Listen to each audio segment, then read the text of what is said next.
Mr. President, near the beginning of the document that made us free, our Declaration of Independence, Thomas Jefferson wrote, "We hold these truths to be self-evident." So, from the very beginning, our freedom has been predicated on truth.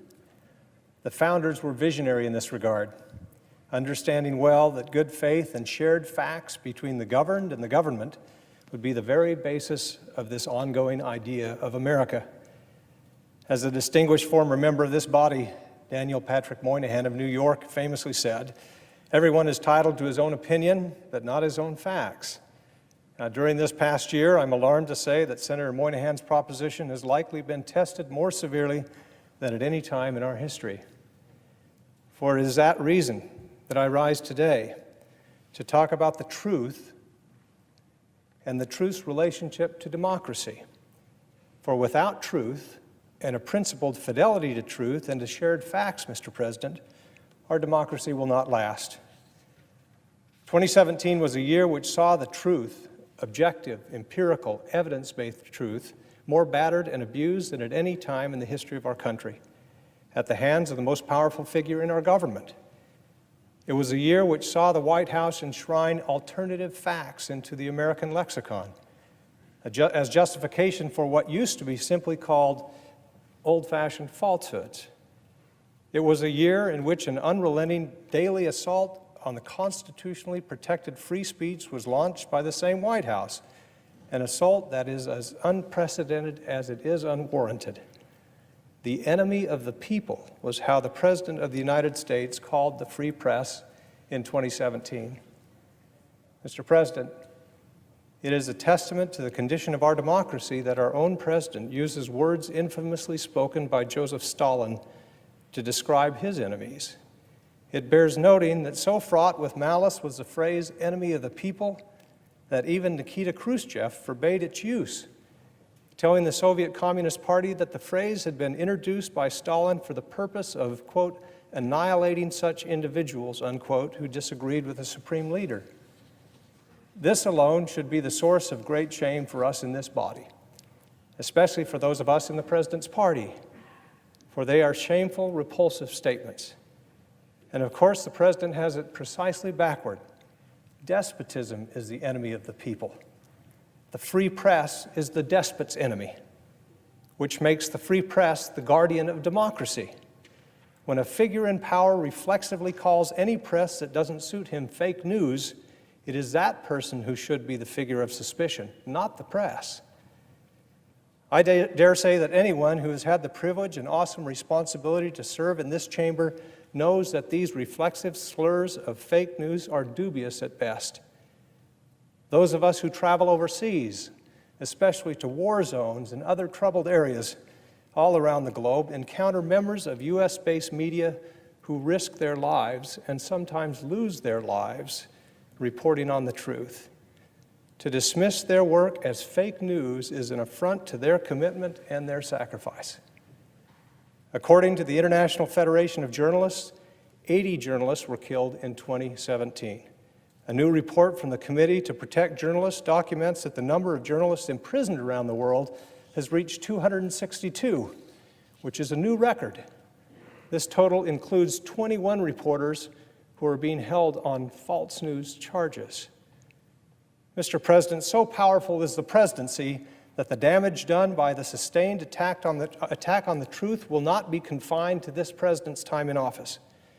Here in America, we do not pay obeisance to the powerful. In fact, we question the powerful most ardently. To do so is our birthright and a requirement of our citizenship. And so, we know well that no matter how powerful, no president will ever have dominion over objective reality. No politician will ever get us or tell us what the truth is and what it is not. And anyone who presumes to try to attack or manipulate the press for his own purposes should be made to realize his mistake and to be held to account. That is our job here. That is just as Madison, Hamilton, and Jay would have it. Of course, a major difference between politicians and the free press is that the free press usually corrects itself when it's made a mistake. Politicians don't. No longer can we compound the attacks on truth with our silent acquiescence. No longer can we turn a blind eye or a deaf ear to those assaults on our institutions. And, Mr. President, an American president who cannot take criticism, who must constantly deflect and distort and distract, who must find someone else to blame, is charting a very dangerous path. And a Congress that fails to act as a check on the president adds to that danger.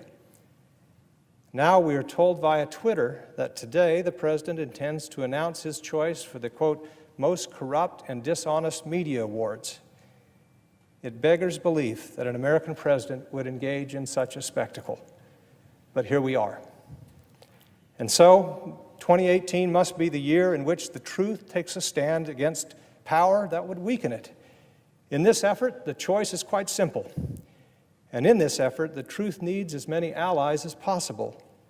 Together, my colleagues, we are powerful. Together, we have it within us to turn back these attacks, to right these wrongs, repair this damage, restore reverence for our institutions, and prevent further moral vandalism. Together, united in this purpose to do our jobs under the Constitution.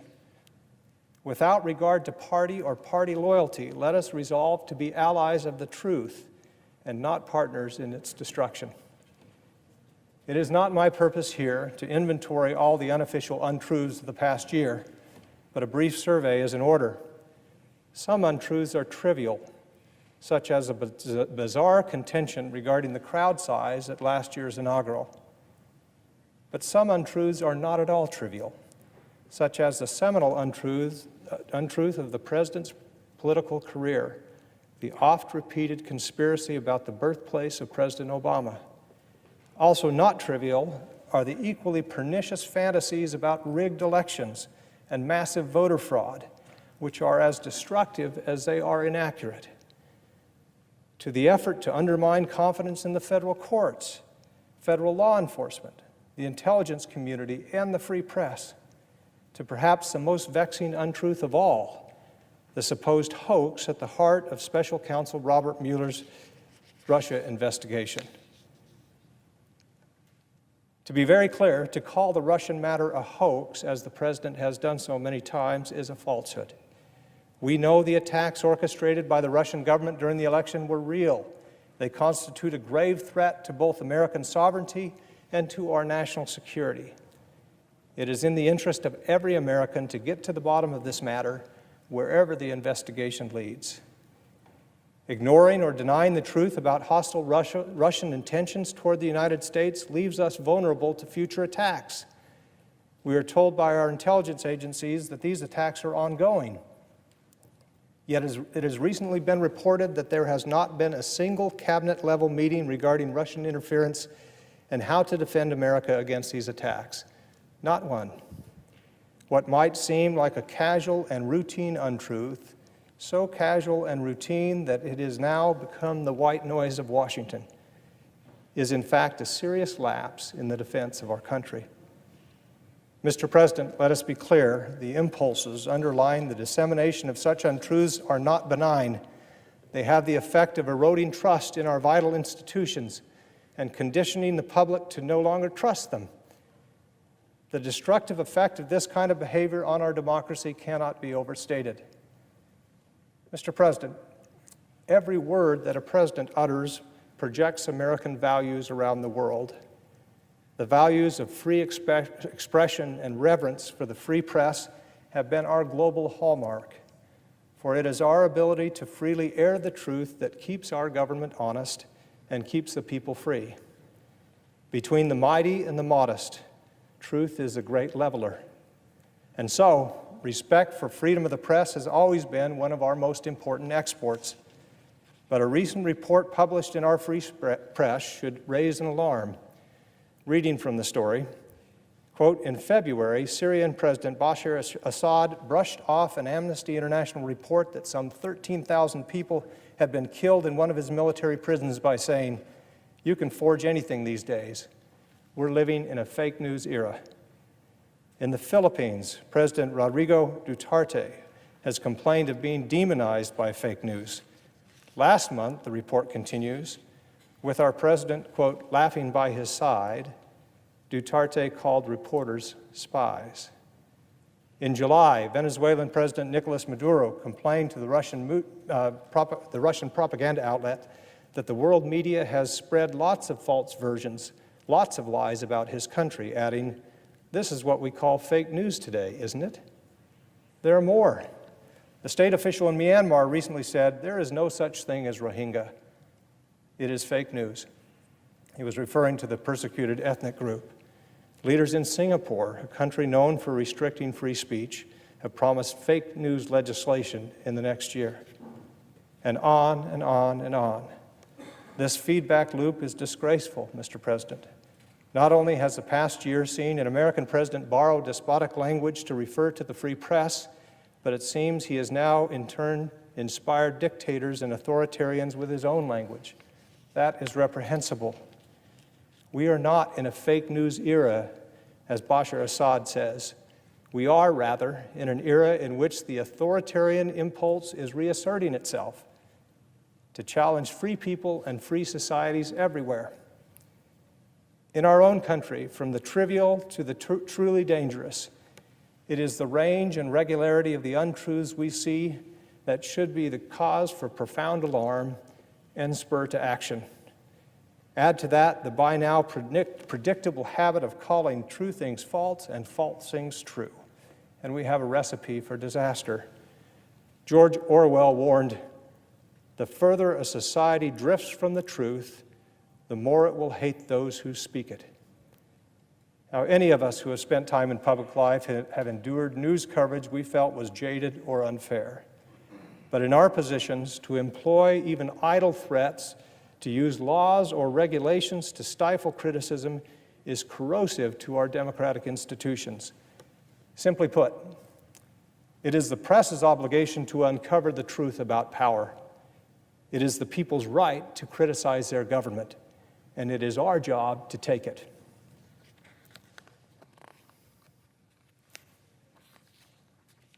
What is the goal of laying siege to the truth?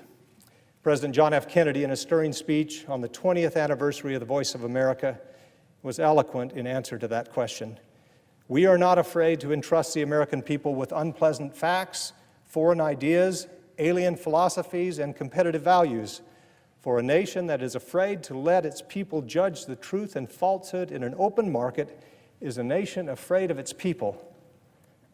Mr. President, the question of why the truth is now under such assault may be for historians to determine, but for those who cherish American constitutional democracy, what matters is the effect on America and her people and her standing in an increasingly unstable world, made all the more unstable by these very fabrications.